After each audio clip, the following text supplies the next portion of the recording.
Boa tarde. Boa tarde. Segunda-feira, uma nova semana. Começando. Bem-vindos. Bom ter vocês aqui. Nossa conversa de hoje vai ser muito inspiradora com a psicanalista Regina Navarro Lins, uma mestra em assuntos de amor e de sexo. Mas antes de conversar com a Regina, antes de chamá-la, eu queria falar, como a gente tem falado aqui muito, né? Como eu insisto em voltar a esse tema, como a gente está passando por um momento difícil, como a gente tem que olhar para quem é menos favorecido, como a gente tem que praticar a tão famosa empatia. Se a gente puder ficar em casa, a melhor coisa que a gente tem a fazer é ficar em casa. Por nós mesmos, pelas pessoas que estão em volta da gente e principalmente pelas pessoas que não podem ficar em casa e que estão trabalhando, os profissionais de saúde, os profissionais de serviços básicos. Então, em nome deles, que não podem ficar em casa, a gente deve ficar em casa. Regina, já vou te chamar aí, tá? Acabei de te ver. Na semana passada eu falei por aqui também o quanto eu admiro o trabalho da Luiza Helena Trajano, porque na empresa dela, no Magalu, ela não mandou as pessoas embora, manteve todos os empregos, como ela está dando um monte de palestras, participando de um monte de lives, dividindo os conhecimentos dela e tranquilizando os pequenos trabalhadores, as pessoas, os pequenos comerciantes, e tranquilizando com a sabedoria dela.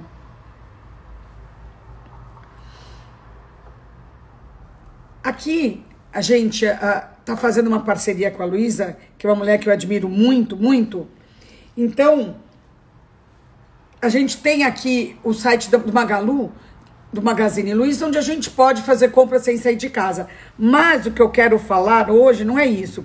Eu quero falar de uma abinha que tem lá no site, onde está escrito pequeno varejista. Essa abinha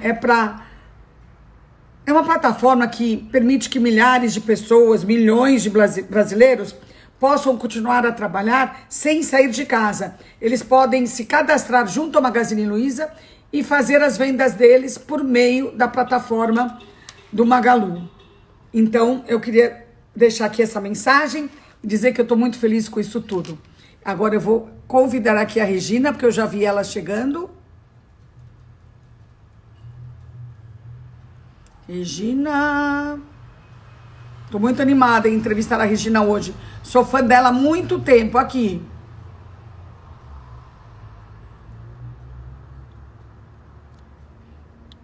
A Regina não pediu para eu convidar ela. Ela só entrou.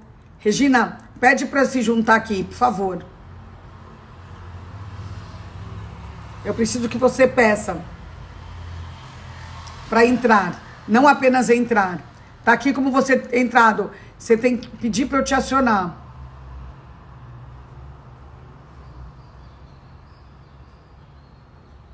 Tô tentando ver se eu te acho aqui.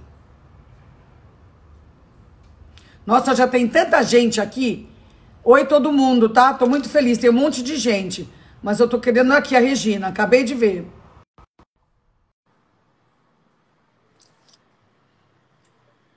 Tô esperando agora, conectando. Regina! Opa! Tudo bem, Regina? Tudo bom, Joyce?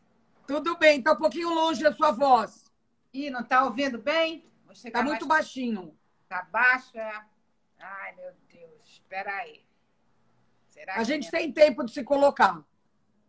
Mas eu não sei mais. O que você tá achando? Melhorou? Espera um minutinho. Eu tô fixando aqui o comentário. Você tá me ouvindo bem? Tô. Então tá bom. Turma, vocês aqui, nossos...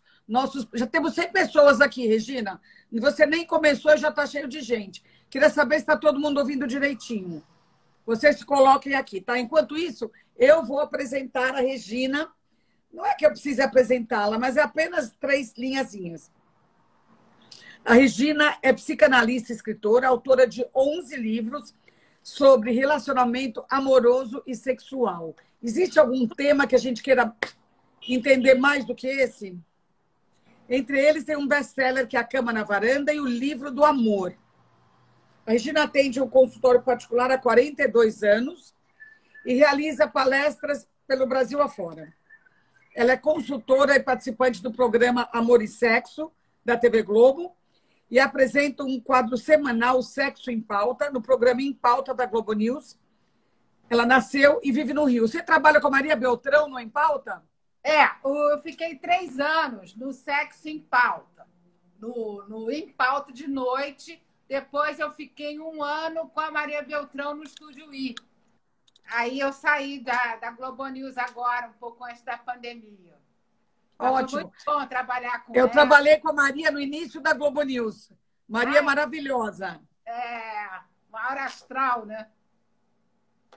Regina, você é psicanalista. Como é que você acabou se fixando tanto nesse tema de amor, relacionamentos amorosos, sexo?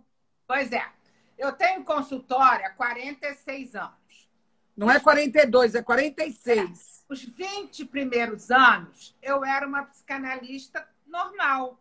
Eu dava aula na PUC de manhã e tinha consultório. A PUC eu ia 2 vezes por semana, a manhã toda, e tinha consultório à tarde, até de noite, normalmente. Eu comecei a sentir, Joyce, que meus pacientes sofriam muito por questões ligadas a amor e sexo. E eu olhava aquilo e dizia, mas, gente, me dá uma impressão, em muitos casos, que é desnecessário esse sofrimento.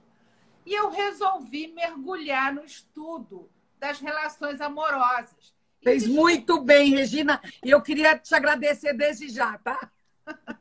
E eu descobri uma coisa incrível, que foi a história das mentalidades, porque eu não conhecia. A gente aprendeu história na escola, fatos, datas, né? Isso que a gente aprendia. A história das mentalidades é uma coisa da segunda metade do século XX, e os franceses, historiadores franceses, desenvolveram um estudo que hoje já se expandiu muito, como as pessoas viviam, como amavam, o que elas desejavam, como que era o casamento, como que era o namoro. Então, eu mergulhei nesse estudo, por isso que eu escrevi 12, quer dizer, escrevi 13, hein? O 13º vai ser lançado agora em outubro. Nossa, eu estou toda equivocada aqui. 13 livros e 46 anos de consultório. Mas isso não faz a menor diferença. Aí, Joyce, eu comecei a perceber que esse sofrimento que as pessoas têm, as pessoas sofrem com seus desejos, suas fantasias, medos, culpas, frustrações. Eu falei, gente, se as pessoas entenderem que tudo vai mudando, pode mudar daqui para frente também. Eu acredito que todos podem viver com muito mais satisfação nessa área. A gente tem que refletir sobre as crenças que a gente aprendeu para conseguir se livrar dos preconceitos, né? Se livrar do moralismo, dos preconceitos. Então, eu passei a mergulhar nisso e me apaixonei por essa área. Eu acho que dentro eu quero perguntar já um monte de coisa. Então, vamos lá, pode perguntar. Eu quero te perguntar um monte de coisa. A primeira coisa é que você percebeu que no seu consultório tinha um monte de umas mulheres muito... Você acha que hoje em dia ainda, com essa modernidade toda, a gente ainda, a questão do amor e sexo e relacionamentos ainda é tão relevante quanto era quando você começou? Ainda é muito relevante, porque a mudança da maneira de pensar e viver é lenta e gradual. Essa mudança começou nos anos 60 com a pílula anticoncepcional. Eu considero a pílula um marco na história da humanidade, porque a partir da pílula a mulher podia ter filhos se quisesse, quando quisesse, com quem quisesse, coisa que em milhões de anos do planeta Terra... Não, foi uma puta mudança. Mas de lá para cá, você acha que teve muita mudança? Teve. Então, o que aconteceu? Essa mudança começou com os movimentos de contracultura, revolução sexual, né? Movimento feminista, movimento hippie, movimento gay. E essa mudança vem vindo. No amor, a gente está vivendo uma mudança profunda. Por quê? Nós vivemos sobre o mito do amor romântico. Eu sou muito crítica ao amor romântico, mas não é mandar flores. Mandar flores é ótimo, dançar olho no olho, jantar à luz de vela, tudo isso é ótimo. A minha crítica são as expectativas e os ideais do amor romântico, que é um amor calcado na idealização. você conhece uma pessoa, atribui a ela características que ela não possui, aí você casa, na convivência é impossível manter a idealização, aí você acha que foi enganado, você fica magoado, porque você é obrigado a ver a pessoa com características que você não gosta também. E o amor romântico, ele entrou para valer a partir de 1940, que antes ninguém casava por amor. Os casamentos eram por Era tudo casamento arranjado, né? Exatamente, interesses econômicos, políticos. O amor romântico passou a ser uma possibilidade no século XIX, mas entrou para valer a partir de 1940, incentivado pelos filmes de Hollywood, Doris Day, Rock Hudson. Deixa eu fazer um parênteses com você. Você acha muito ruim casamento arranjado, mas eu vou te dizer como. Quando assim, você conhece você que é uma pessoa iluminada, preparada, tá? Você conhece uma pessoa, um cara aqui, vou falar do casamento hétero, tá? Só para facilitar. Você conhece um cara aqui, uma moça aqui, você é uma mulher sábia, você não é uma mulher comum, e você acha que os dois têm a ver. Você é contra esse tipo de desenho? Porque eu acho que isso vai contra o casamento romântico e isso pode nos ajudar a termos casamentos que façam mais sentido sem aquele ideal. Olha só, então vou te responder isso, mas vou completar só uma coisa. Esse amor romântico, ele povoa as mentalidades. Todo mundo quer e sonha por ele, né? O que acontece é que ele está dando sinais de sair de cena porque os anseios contemporâneos são em busca da individualidade. A grande viagem do ser humano hoje é para dentro de si mesmo. Cada um quer saber seu potencial a desenvolver, suas possibilidades. E o amor romântico bate de frente, porque ele prega que os dois vão se transformar num só. O amor romântico não respeita a individualidade do outro. Um se mete na vida do outro. Qual é o casamento da nossa cultura, Joyce? É calcado na controle, possessividade, ciúme. Esse modelo de casamento. Na disputa. Pois é. Agora, o amor romântico saindo de cena, porque o amor é uma construção social. Em cada período da história se apresenta de uma forma. O amor na Grécia era de um jeito, na Idade Média era de outro, e por aí vai. Então, o amor romântico saindo de cena está levando com ele a sua característica básica, que é a exigência de exclusividade. É por isso que a gente está assistindo surgirem novas formas de amar. Poliamor, relações livres, amor a três. Eu faço lives no meu Instagram 2 vezes por semana, sozinha respondendo a questões. Questões campeãs, são 2. Campeãs absolutas. Quais? Uma. O que eu digo pro meu marido que eu quero abrir a relação? Para minha namorada que eu quero abrir a relação. Abrir a relação é uma coisa que está todo mundo pensando. Posso fazer uma pergunta? Claro. Antes de abrir a relação, tem aquele sonho de todo homem, principalmente, de ter uma relação com 2 mulheres. Isso continua povoando? Isso continua e muitas mulheres estão querendo ter relação a 3. Com 2 homens. Não, olha, ainda é mais difícil 2 homens e uma mulher, porque na cultura patriarcal, nessa mentalidade patriarcal, é muito mais marcado para o homem o ideal masculino de força, sucesso, poder. E a cultura patriarcal associou masculinidade à heterossexualidade. Então, para o homem, ainda é mais difícil ele ficar numa transa sexual com outro homem. Mas espera aí, por que o homem é assim? Vamos lá. O homem aceita e gosta de 2 mulheres, certo? E por que eu não estou pensando em amor homossexual? Por que a mulher não pode transar com 2 caras ao mesmo tempo, se ele pode transar com 2 mulheres? Claro que deveria poder. Eu acho que deveria ser muito mais natural e eu acho que a gente está caminhando para isso. Mas, por enquanto, o que eu mais vejo é o triângulo, são 2 mulheres e um homem. Eu acho que aos pouquinhos isso vai mudar. Mas agora, você encontra isso com as pessoas que você menos imagina. Eu atendi uma paciente que era uma dentista super conservadora. A cara dela, o jeito dela ser, e ela, de repente, ela chega numa sessão e fala: eu e o fulano, um namorado que ela estava tendo, chamamos uma garota de programa esse fim de semana. Isso está acontecendo muito. Então, toda essa abertura que rompe, porque o amor romântico prega que um só tem olhos para o outro, que um vai papai e mamãe bem socado, né? Isso, um vai ter todas as necessidades atendidas pelo outro, e prega uma coisa que gera um sofrimento horrível. O amor romântico prega que quem ama não sente desejo por mais ninguém. Então, se você descobre que o seu parceiro ou parceira se interessou por alguém ou transou com alguém, o teu sofrimento é terrível. Porque Regina, você... não é porque amor e sexo ainda estão no fundo juntos?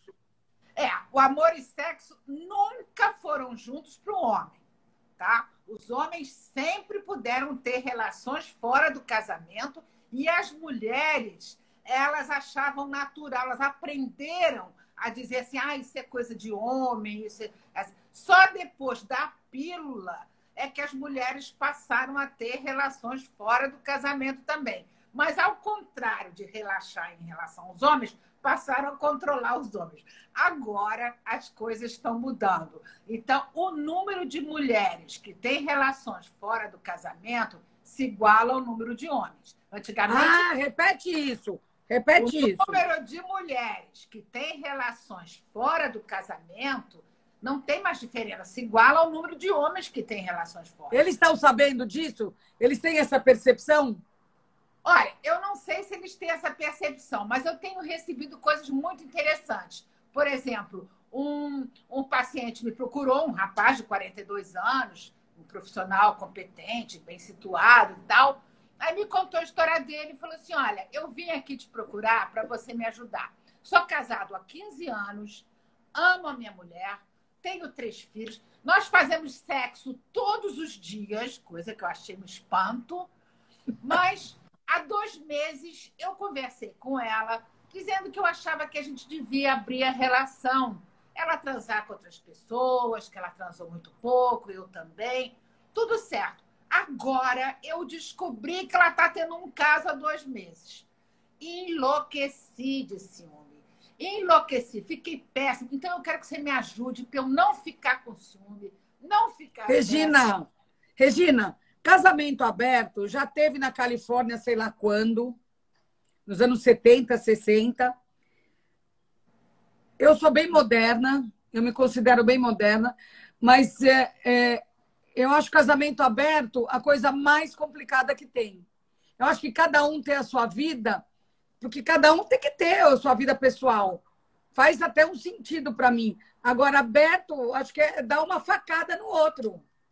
Não necessariamente. Quer dizer, na verdade, o que eu observo é que a tendência é essa. Eu acredito que quando houve essa mudança nos anos 70, né, toda a revolução sexual, aquilo foi um grupo que foi barulhento, afetou o Ocidente todo. Agora eu vejo como tendência. Eu acredito que daqui a algumas décadas vai predominar.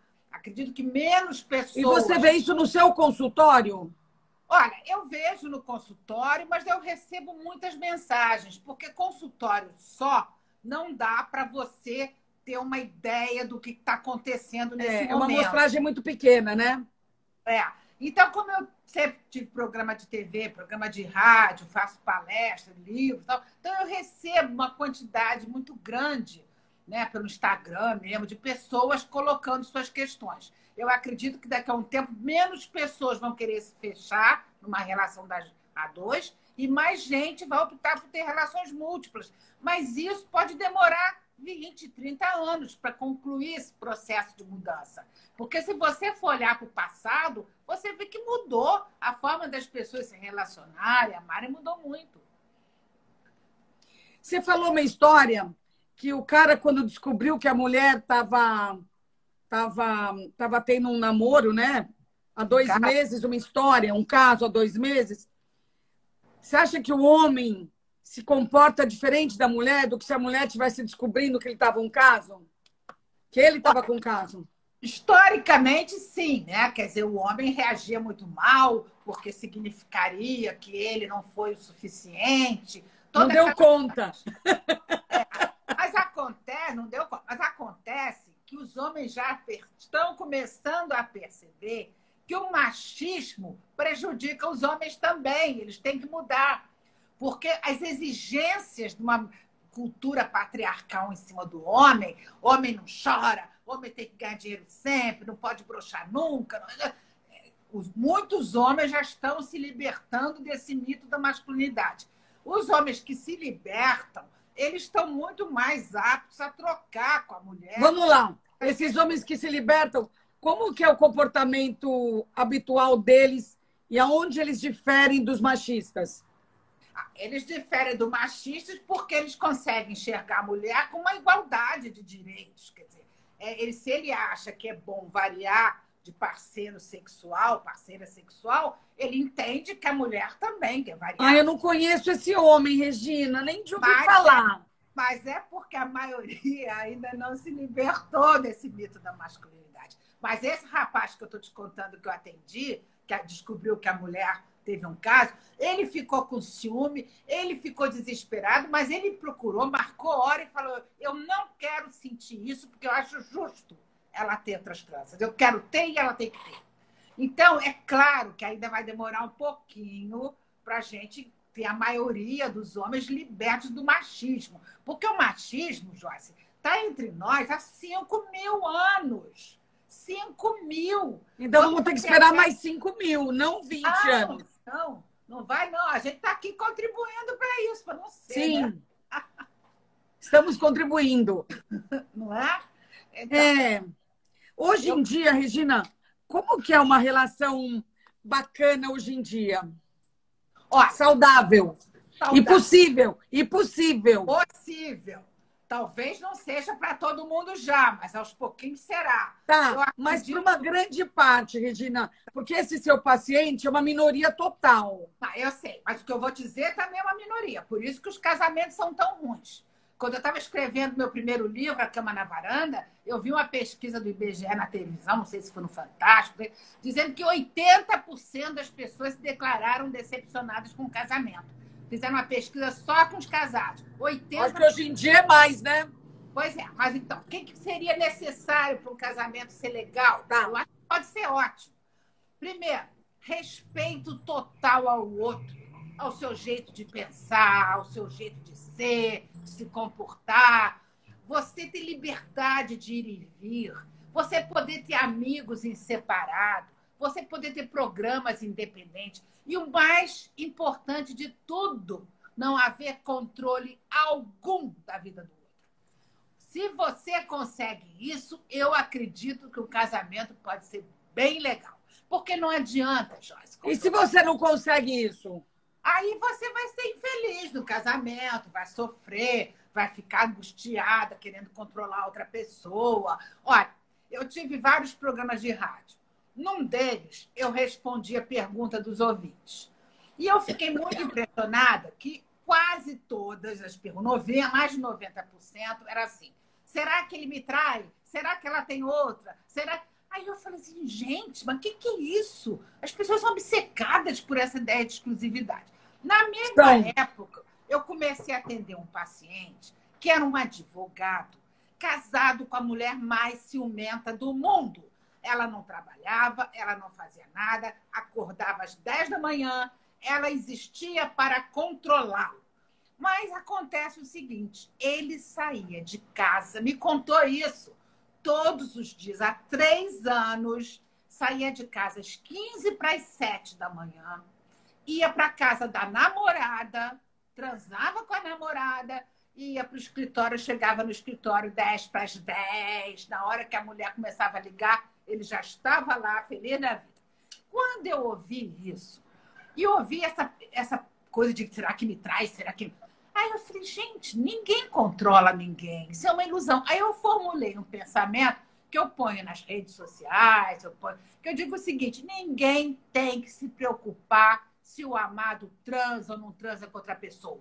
Você só tem que responder 2 perguntas para você mesma. Ele te trata bem e te ama. Me sinto amado? Me sinto desejado? Se a resposta for sim para as duas, o que o outro faz quando não está comigo, Joyce, não me diz respeito, não me interessa. Porque se você não controla ninguém, e controlar não é uma boa coisa. Você não se controla a si própria, Regina. Pois é. Quem é que se controla? Se você fica apaixonada, você acha que a mulher vai. Ela só se controla porque ela não está apaixonada.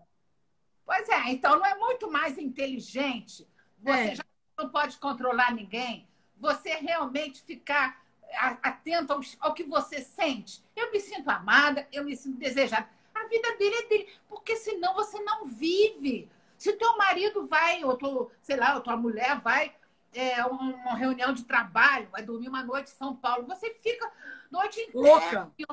Não dá, gente. Agora, Regina, eu pessoalmente acredito que no século XXI a relevância do casamento é óbvio que é muito menor, mas a relevância do amor também não é. Eu acredito na amizade no século XXI. E na amizade não precisa ser com uma pessoa ou com o seu marido, não é essa amizade. É a turma de amigos, é essa que me dá o estofo, a alegria, o prazer, o outro, o namorado, o caso, o marido, seja lá o nome, ele deveria ser, na minha opinião, um pedaço muito menor da minha vida do que eu vejo por aí. Eu concordo inteiramente com você. Eu acho o seguinte, a gente aprendeu desde cedo, tem que encontrar a pessoa certa e casar. Você tem que encontrar metade da laranja. A gente é condicionado a só dar importância à relação. Olha, nem o Fábio Júnior que fez essa música, Alma Gêmea, né? A metade da laranja, nem ele encontrou. Que dirá de nós? Não, isso não existe. Eu quero encontrar alguém que me complete. Ninguém completa ninguém, não existe isso, né? Então, a gente está observando o seguinte, você sabe que já tem uns 20 anos que nos Estados Unidos tem uma antropóloga americana chamada Ellen Fisher, ela conta no livro dela que lá já estavam se formando grupos de amigos, substituindo a família, que dormem com você no hospital, que se preocupam. Essa coisa dos amigos. Então, se você tem amigos de verdade, você não necessita. Você pode até encontrar uma pessoa, namorar, casar, mas você não tem necessidade de ter uma Concordo. pessoa. Porque você divide as suas questões existenciais todas com seus amigos, né? Sim. A gente tem que aprender a dar valor à amizade, que na educação das crianças as pessoas não dão esse valor à amizade. Então, as pessoas... Olha, você pega mulheres, principalmente mulheres que foram educadas a acreditar, aprenderam a acreditar que tem que ter um homem ao lado, porque senão está desvalorizada, essas besteiras todas, né? Eu recebo mensagem, porque eu estou sem ninguém e tal, como se fosse um problema. Então, as pessoas têm que desenvolver a capacidade de ficar bem sozinhas. Essa capacidade de ficar bem sozinha não significa que você não pode se relacionar amorosamente com uma pessoa. Significa que você fica muito mais apto a escolher, porque você não vai inventar uma pessoa. O desespero para encontrar, você acaba inventando a pessoa, depois se decepciona. Se frustrando. Claro. Então, eu acho que a gente está mudando muito, e vamos continuar mudando, mas a mudança é lenta. A gente está mudando desde os anos 60. Quer dizer, já tem 60 anos que a gente está num processo... Regina, eu pessoalmente, né? Eu te pergunto se isso pode ser aplicado às mulheres em geral. Eu, pessoalmente, acho esse modelo ter um monte de amigos, ter amigos que me dêem um suporte emocional, afetivo, para eu poder namorar sem muita expectativa, eu prefiro esse modelo do que aquele outro modelo que você estava falando, que é que as relações têm que mudar e tem que aceitar. Eu não sei, eu acho que quando você está alimentada do outro lado, você não fica nem pensando se o outro tá ou não tá, só se tem outro ou não tem. Mas você tem que desconstruir o modelo que botaram na sua cabeça. Porque se você pode ter amigos, mas se você acreditar que o seu parceiro amoroso, se interessar por alguém é porque não te ama, É um equívoco que vai te fazer sofrer muito. Então, Entendi. eu acho que, sabe, Joyce, a coisa mais importante do momento que a gente vive é o seguinte: os modelos tradicionais de comportamento não estão dando mais respostas satisfatórias. Todo mundo sabe. Então, está se abrindo um espaço que nunca houve para cada um escolher sua forma de viver. Isso é o mais importante.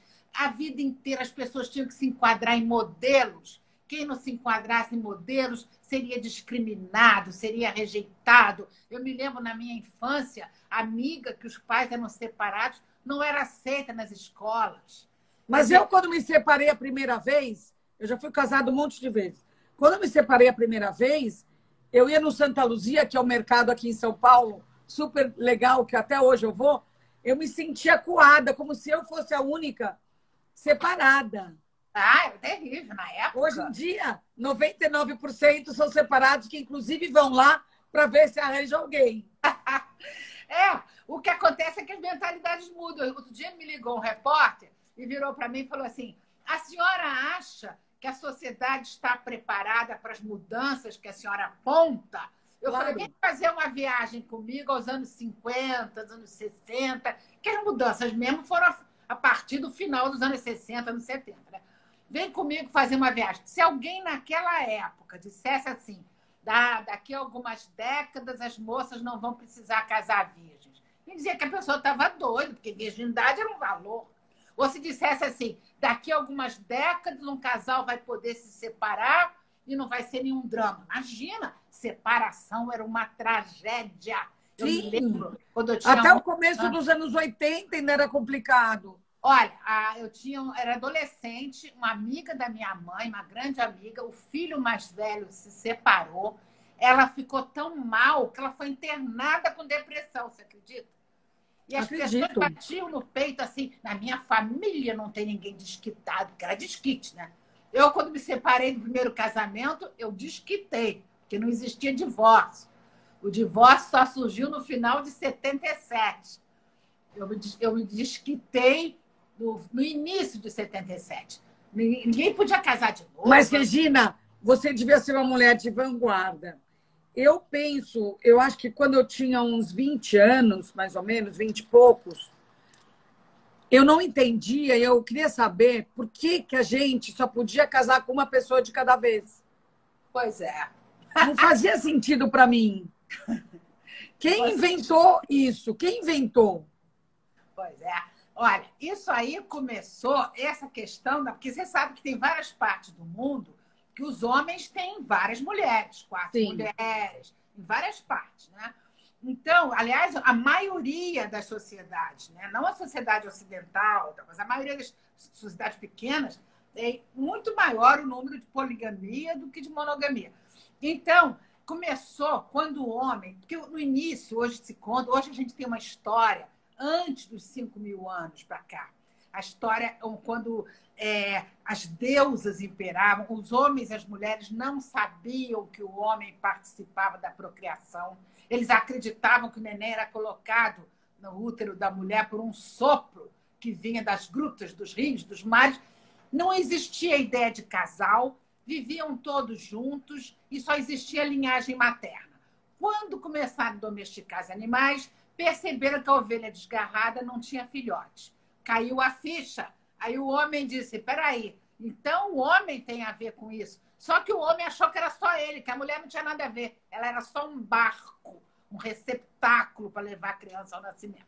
Muito bem. Nesse período surgiu a propriedade privada. Meu rebanho, minha terra, 5.000 anos atrás. Aí a mulher foi aprisionada, porque o homem queria ter certeza da paternidade para não deixar a herança para o filho de outro. Então, a questão é toda essa, é a gravidez da mulher. Por isso que a pílula foi fundamental. Porque a mulher tinha quantos filhos o homem quisesse. Ele precisava de mão de obra para a colheita. Isso para a gente é tão louco, né? Para a gente isso é tão louco. Eu já era adolescente e já tinha pílula, então eu já sou dessa geração, mas é uma pré-história, né? É, porque hoje a gente tem uma história, inclusive essa dominação, quando o sistema patriarcal se instalou nesse período, dividiu a humanidade em duas partes, homem para um lado, mulher para o outro, e definiu que os homens eram superiores às mulheres. Começou há 5.000 anos isso. Então, criou um ideal masculino, que o homem tinha que ter força, sucesso, poder, coragem, ousadia, ganhar dinheiro, não falhar, tudo, e a mulher tinha que ser cordata, obediente, submissa, papapá, papapá. Isso veio vindo pela história. Quer dizer, existiram alguns poucos movimentos feministas, como no século XVII, as preciosas francesas, elas não queriam se enquadrar nesse papel, queriam que os homens cuidassem das crianças e tal, mas foram poucos movimentos. E depois da pílula, sim, a gente pôde ter. E aí você vê a importância, Joyce, do movimento feminista. Porque outro dia, eu até falei na Globo News, eu estava falando isso, que eu não entendo alguém não ser feminista. Eu acho assim, uma pessoa não ser feminista tem duas possibilidades. Ou ela não conhece a história, ela não sabe o que a mulher foi massacrada nos últimos 5.000 anos, mas foi muito. Ou ela não está se importando para o sofrimento da mulher. Porque olha, você sabe que Idade Média, até o século XIX, a mulher podia ser espancada pelo marido. Existiam leis na Europa, assim, se não quebrasse os ossos, estava tudo certo. Então, tinha tamanho da vara que o homem podia espancar a mulher. No final da Idade Média, a Idade Média foi do século V ao XV. No final da Idade Média, na França, era aceitável, era natural o estupro coletivo. Os jovens se reuniam em bandos, saíam estuprando as moças, e isso era considerado absolutamente normal. Gente, como é que pode não ser feminista? Bom, ainda bem que hoje em dia, né, eu nem me eu não sou dessa geração jovem, mas para mim ser feminista é o mínimo necessário para eu sobreviver. Claro, igualdade de direitos, né? Eu estava vendo ontem aquela minissérie que voltou, teve a segunda temporada, começou sexta-feira, Coisa Mais Linda. Você já viu? Então, aí fica muito claro que no meio dos anos 50, final dos anos 50, as mulheres não podiam nem trabalhar sem autorização do marido. Não podia nada, né? A mulher só pôde votar em 32. Não podia... Quer dizer, as mulheres eram consideradas, diziam que a mulher tinha cérebro úmido, que a mulher não pensava, que a mulher só servia para cuidar de filho. Gente, foi graças a Deus, eu sou a terceira filha mulher. Eu acho que é uma grande vantagem numa família você não ser o primeiro filho, porque o terceiro já é criado mais solto. Eu sou a terceira mulher. E as minhas referências pós-adolescente era Naís Nin, Lu Salomé. Tá. Então, eu sempre fui... Essas mulheres faziam a minha cabeça. Eu achava a Naís Nin a coisa mais incrível do mundo. Claro. Como eu ainda acho, né? Agora, tem sempre um mistério, né? Quer dizer, é que a gente não sabe explicar. Por que que algumas pessoas, desde a adolescência, desde a juventude, se identificam com valores progressistas, com a mudança das coisas, e outras ficam agarradas. Porque tem o seguinte, apesar de toda a insatisfação que você observa nos casamentos, na vida das pessoas, muita gente se agarra aos padrões conhecidos porque o novo assusta. O novo gera ansiedade, dá medo, né? Então, as pessoas... Eu sempre digo o seguinte, para viver bem, tem que ter coragem. Coragem de refletir tudo isso, de pensar sobre tudo isso e poder escolher a sua melhor forma de viver. Bom, viver é um ato de coragem, né? Em todos os setores, não só a vida amorosa, né? Ou principalmente a vida amorosa, né?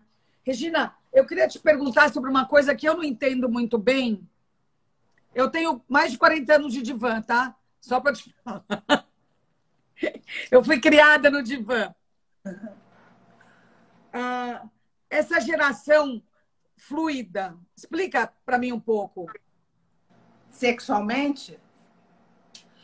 Eu acho que está acontecendo o seguinte, porque o que é gênero? Tem uma coisa muito interessante que é importante todo mundo saber, né? Porque as pessoas falam de ideologia de gênero, elas não sabem o que estão falando. Não. Entendeu? A ministra, ideologia de gênero. Gente, isso é uma loucura. Gênero, por exemplo, desde 5.000 anos se estabeleceu o gênero feminino, o gênero masculino.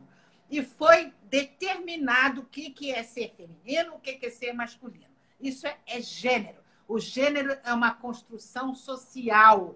Você nasce ou com vagina, ou com pênis, você é macho ou é fêmea, te nasce biologicamente. O gênero, a cultura constrói. O que a gente está observando agora, por exemplo, ideologia de gênero é o que foi feito esse tempo todo. O homem não chora, menina veste rosa, menino veste azul, menina tem que ser comportada, não pode... Por exemplo, eu me lembro de uma época, quando eu era criança, até antes, né, que eu sei, que mulher não podia usar calça comprida, era coisa de homem, mulher não podia dirigir automóvel. Jogar futebol. Imagina, isso nem pensar, né? Então, os gêneros eram muito marcados. Isso é ideologia de gênero. Ideologia de gênero é isso. O que a gente aponta como fim do gênero é quando isso se dissolve. A fronteira entre o masculino e o feminino, que sempre existiu, muito marcada. Olha, Joyce, eu me lembro que na minha infância, homem não podia lavar cabelo com shampoo, porque isso era coisa feminina, de mulher. No máximo se aceitava que lavasse com sabão de coco. Então, quer dizer, esse fim de gênero é o fim dessa coisa marcada. Então, essa fronteira entre o masculino e o feminino está se dissolvendo e a gente caminha para o fim do gênero. Tem mulheres que são fortes, querem ser executivas, ou tem homens que não, que eles gostam mais de um trabalho mais soft. Enfim, a personalidade, as características de cada um. Quer dizer, você prender pessoas em masculino ou feminino é aprisioná-las a estereótipos. Sim. Né? Que mulher... Eu peguei um táxi outro dia e o motorista, isso antes da pandemia, aí o motorista falou assim, não, eu estou muito preocupado porque o meu filho de 6 anos vai entrar na escola e eu escuto essa história de ideologia de gênero, eu estou preocupado que vão querendo transformá-lo em menina. É isso que as pessoas passam. Quando a ministra diz ideologia de gênero, pensam que é você entrar e transformar menino em menina, menino em menino. E eu fico pasma. Como que conseguem falar isso? Porque está faltando comunicação, né, Regina? Está faltando ensino, ou didatismo, sei lá. Porque isso... Então, agora vamos falar da coisa sexual. Uma coisa é identidade de gênero, outra coisa é orientação sexual. São coisas totalmente distintas, tá? Orientação sexual é para onde vai o teu desejo.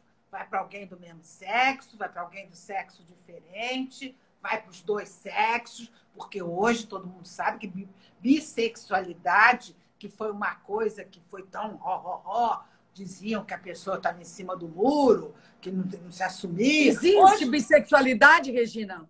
Oi? Existe bissexualidade de fato? Existe de fato, tem vários estudos provando isso. Homens? Homens. Porque mulher eu acho mais fácil ser bissexual por causa da performance, né? Não, é por causa dessa mentalidade patriarcal. Por isso, porque o homem, se ele não fosse heterossexual, ele estaria traindo esse ideal masculino. Por isso é que tem tanta homofobia. Tem estudos que mostram que quem são os homofóbicos? São aquelas pessoas que geralmente têm um desejo inconsciente, não aceitam. Reprimido. Por alguém do mesmo sexo. Porque, pensa bem, Joyce, se você é um cara, ele não é homossexual, ele não tem desejos homossexuais. Um gay paquera ele vai dar porrada? Por quê? Imagina. Não dizer não, cara. Fala, não tô afim, obrigada. Não é a minha, não tô afim. Então, quer dizer, você vê, no Amor e Sexo, né, que eu trabalho desde 2012, teve uma temporada que foi um cara que estava sem orelha, ele estava com o filho dele abraçado, jovem, e uns machistas desses homofóbicos agrediram ele perdeu um pedaço da orelha. Olha que coisa, estava sem orelha. Que coisa louca. Então, quer dizer, bom, voltando ao que é orientação sexual, você pode ser bi, você pode ser hétero, você pode ser homem. A heterossexualidade também é uma construção, e isso todo que consideraram o normal a heterossexualidade, né? Isso é uma coisa cultural, mas é construída também. Então, Orientação sexual é isso, identidade de gênero é outra coisa. Existem pessoas que não se identificam com o seu sexo biológico. Então, as pessoas que se identificam, por exemplo, eu nasci com vagina e eu me sinto mulher a vida toda. Chama-se de cisgênero. E as pessoas que não se identificam com o sexo biológico são transgênero, que é um sofrimento pelos preconceitos. O que quer dizer uma pessoa que é cis? Cis é a pessoa que se identifica. Você, com o seu próprio sexo. Com sexo biológico. Você é um homem, você tem um pênis e tal. Agora, o número de meninos que desde cedo não se identificam com o sexo biológico, que são os transgêneros, né? É um sofrimento. As pessoas têm que abrir para aceitar. Regina, isso está aumentando numericamente ou apenas a aceitação que está aumentando? Olha, eu não tenho esses dados se está aumentando. Eu acredito que seja a visibilidade que aumenta muito, porque sempre foi muito escondido. Eu sempre tive muito orgulho de trabalhar no programa Amor e Sexo, porque é um programa que realmente começou a naturalizar os transexuais, naturalizar, criticar o machismo. Quer dizer, é um programa que contribui para as pessoas, com a brincadeira, divertido do jeito que é, as pessoas passam a perceber como existem formas diferentes de viver. Cada um escolhe a sua. Eu não posso querer que o outro escolha a mesma forma de viver que eu escolhi. Claro, seja igual a mim, né? Isso aqui não dá, né? Eu acho que a gente E aí, me explica agora, voltando à pergunta anterior, o que é ser fluido? Então, são pessoas que não têm uma rigidez na sua orientação sexual. Você pode passar de uma para o outro, você pode ter um momento, ou mesmo de gênero, né? A sexualidade flui, não fica a coisa marcada. Você acha que isso é dos millennials, porque porque a gente conquistou depois desse tempo essa possibilidade? Você acha que, se fosse possível, vamos supor, na minha geração, também teria fluidos? Seriam pessoas... A moral era muito mais rígida, né? Quer dizer, então, por exemplo, eu me lembro, é muito difícil. Eu acho que seria difícil, porque tudo era muito marcado. As pessoas... Você sabe que quando o Elvis Presley, na década de 50, dançava, foi um escândalo assombroso, porque diziam que era uma imoralidade, uma indecência, porque as pessoas eram todas duras. As mulheres usavam laquê, os homens gumex, né? E tudo duro. Imagina, o cara chega, começa a rebolar os quadris, a televisão foi proibida de focalizá-lo da cintura para cima. Então, ali já estava mostrando que uma revolução sexual ia chegar, né? Mas nos anos 50 foi uma época de muito moralismo, muita preocupação com o que os outros vão pensar. Os anos 60 também, né? O que o vizinho vai dizer, o que o porteiro vai falar, não sei o quê. Moça fácil, fulana é fácil, é perdida. Eu me lembro que as mães falavam assim, fulana se perdeu. Se perdeu é porque... Não, tinha uma época, até pouco tempo atrás, que você não podia transar na primeira vez. Não podia. Olha, até hoje existem mulheres, porque sabe o que acontece? O condicionamento cultural que a gente tem desde que nasce é tão forte que você chega na idade adulta, você não sabe o que você deseja de verdade ou o que você aprendeu a desejar. Então, o que você pode, o que não pode. Não, você aprendeu a desejar, dizer jamais na primeira noite. Então, tem moças que, por exemplo, passam a noite aos beijos numa festa com um homem, mão aqui, mão ali, beijos ardentes. No final da festa, o rapaz convida para um motel, para a casa dela. Não, eu não sinto vontade de fazer sexo. Quer dizer, você não sabe mais o que você deseja, o que você aprendeu a desejar. E os homens também eram educados a rejeitar mulheres que fizessem sexo logo. Olha que coisa louca. Quer dizer, o desejo sexual vem nos dois. Os dois sentem desejo sexual. A mulher tinha que dizer não. O homem tinha que insistir. E era assim. Eu me lembro que na minha adolescência toda, 18, 19 anos, o homem insistia, a mulher tinha que dizer não.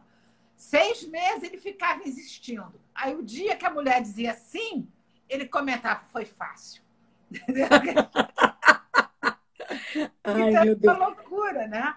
Era um fato Regina, tem uma rígido. coisa que as mulheres reclamam muito hoje em dia, que é o telefone celular, que é como se fosse um instrumento de traição. É, eu acho que tem que parar com essa história de traição, começando por essa palavra. Eu sempre digo assim, gente, traição é uma palavra inadequada para relações extraconjugais. Traição é uma coisa séria, grave. Trair um sócio, trair um amigo, trair um Ter um companheiro. caso não é traição. Não é, vamos parar com isso. Eu nunca vi, sabia? Eu nunca vi isso. Fidelidade não tem nada a ver com sexualidade. Parar de associar fidelidade com sexualidade. Olha, eu no meu primeiro livro, A Cama na Varanda, eu conto 2 casos de 2 pacientes que eu tive há muito tempo. Uma era uma moça que parou de trabalhar, casou com um cara rico, teve 2 filhos, e ela perdeu o tesão pelo cara, não curtia mais o cara, falava mal dele para todo mundo, ridicularizava ele. Era considerada uma mulher fiel porque nunca transou com o outro. E a outra moça, botei as 2 na mesma parte. A outra moça, ela era casada, não tinha filhos, adorava o marido. Ela dizia assim, é o homem que eu amo, que eu quero envelhecer junto, adoro viajar, adoro fazer sexo com ele. Mas, de repente, eventualmente, pinta um lance, eu transo com outra pessoa. Essa é considerada infiel. Então, a gente tem que refletir o que é fidelidade, gente. E a gente tem que saber em que modelo a gente se inspira. É, exatamente. É no segundo que a gente tem que se inspirar, né? Exatamente. Que é um amor de verdade. A gente não pode aceitar tudo que a gente ouviu, porque a maioria das pessoas não reflete. A maioria aceita o que ouviu e vai passando para os filhos para os netos, vai passando. Você tem que refletir, porque tem muita coisa que nos foi ensinado que tem que jogar fora, que limita a vida das pessoas, né? Primeiro, essa coisa de cada um poder escolher sua forma de viver e tem que ser respeitada. A gente tem que respeitar a forma que o outro escolheu. Não está me agredindo. Não tá... Eu gosto muito de uma coisa que o Drauzio Varela fala sobre a homossexualidade.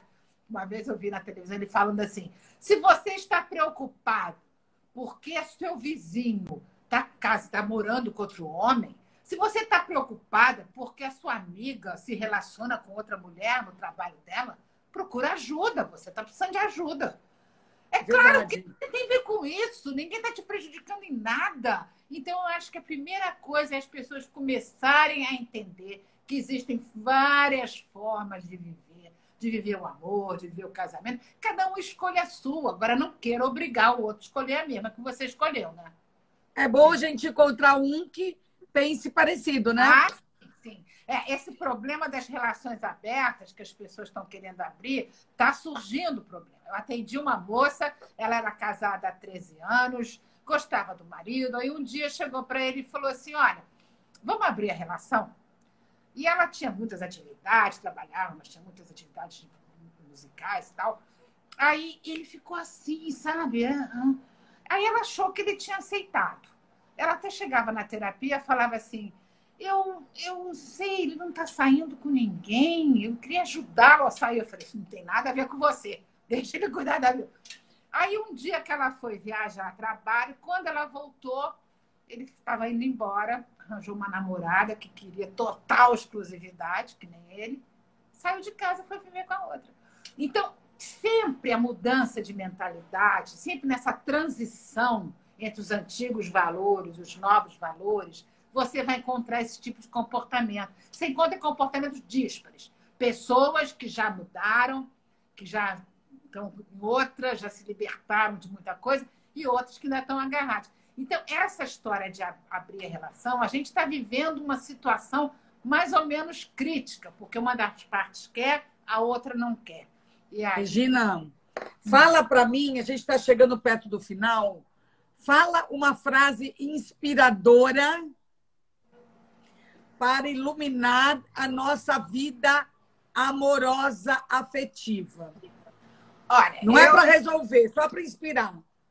Para inspirar,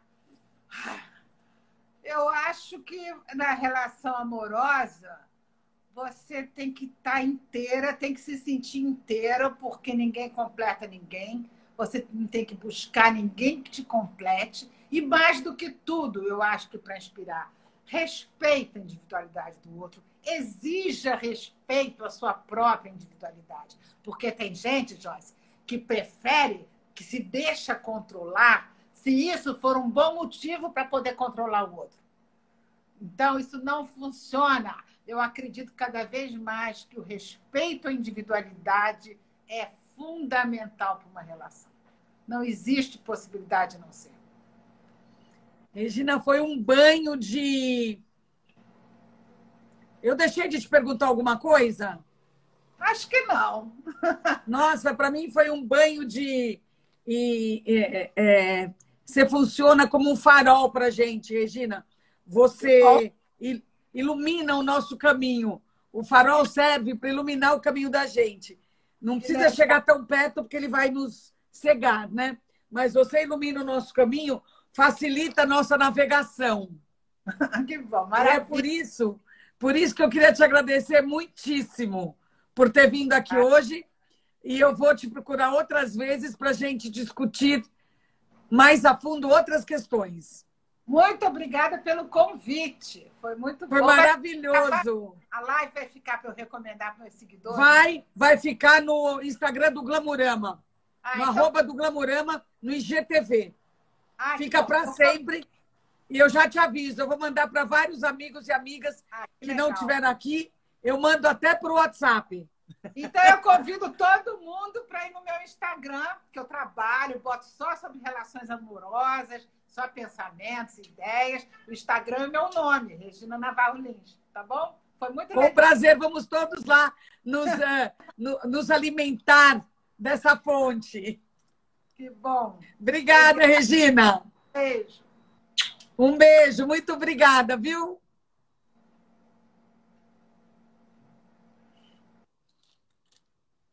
Foi uma conversa incrível com Regina Navarro Lins aqui. Eu fico preocupada porque agora o Instagram começou a tombar de novo depois de uma hora. Então, eu fico muito feliz de toda essa luz que a Regina, tudo que ela nos iluminou nessa última hora. Eu levei um banho de civilidade, um banho de amor e de integridade.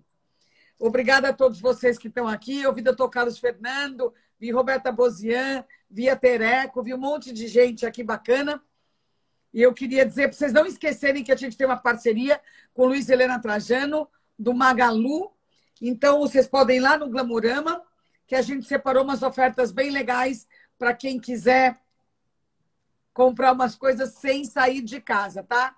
A ideia é todo mundo em casa. Só sai quem precisa sair, os profissionais de saúde e quem está fazendo serviços essenciais para que a gente possa ficar aqui. Muito obrigada a todos. Eu estou vendo que a turma ficou animada, cheia de ideias, cheia de... É bom que mexeu com todo mundo. Então é isso. Obrigada a todos. Amanhã a gente se encontra novamente. E hoje à noite, quem quiser estar comigo às 9 da noite, eu vou estar no Instagram do Iguatemi, do JK Iguatemi, conversando com o Fabrício Carpinejar. Vai ser outra conversa bacana. Senão a gente se vê amanhã, às 5 da tarde, no Instagram do Glamurama, uma conversa sobre pets, sobre os cachorros da quarentena. A gente vai falar com o maior especialista em adestramento inteligente desse país, Alexandre Rossi. Então, amanhã, às 5 da tarde, no Instagram do Glamurama, com o famoso Dr. Pet. Tchau, tchau, todo mundo. Obrigada. Olha, um beijo da Guiné-Bissau.